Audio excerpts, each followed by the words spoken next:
ఈ helping verbs the ఎట్లా use చేయాలి, ఒక్కొక్క హెల్పింగ్ వర్బ్ ని ఎలా యూజ్ చేయాలి, అది యూజ్ చేసినప్పుడు మీనింగ్ ఎలా చేంజ్ అవుతుంది, అంతే. ఈ రెండు విషయాలపైన కాన్సన్ట్రేట్ చేస్తే గనక you can speak some basic English. సరే, ఫస్ట్ డూ డస్ ఉంది కదా, ఇవి రెండు ఎప్పుడు యూజ్ చేస్తామంటే మనం రోజు కొన్ని పనులు చేస్తాం. లైక్ పొద్దున్నే నిద్ర లేవడం, ఎక్సర్సైజ్ చేయడం, కాఫీ తాగడం, ఇవన్నీ మనం రోజు చేసే పనులు. వీటి గురించి క్వశ్చన్ అడగాలి అంటే మనం ఏదో డూ ఆర్ డస్ యూజ్ చేసి క్వశ్చన్ అడుగుతాం. లైక్ మీరు కాఫీ తాగుతారా అని నేను అడగాలంటే do you drink coffee or do you have coffee అని అడుగుతాం.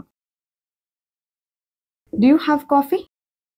తాగుతారా అని అంటే మీకు అలవాటు ఉందా అని. మీరు ఎక్సర్సైజ్ చేస్తారా? Same, do you exercise? మీరు ఎక్సర్సైజ్ చేస్తారా? మనకు హెల్పింగ్ వర్బ్ ప్రనౌన్ కాంబినేషన్ చాలా ఇంపార్టెంట్ అనమాట. Do you, do they.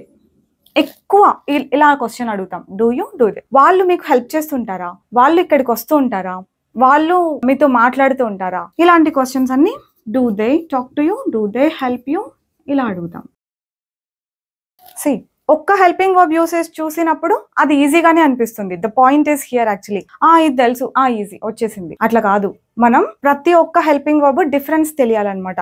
యాక్చువల్గా తెలుగు బాగా రావాలి, ఇవి అర్థం కావాలంటే అని చెప్తూ ఉంటాం.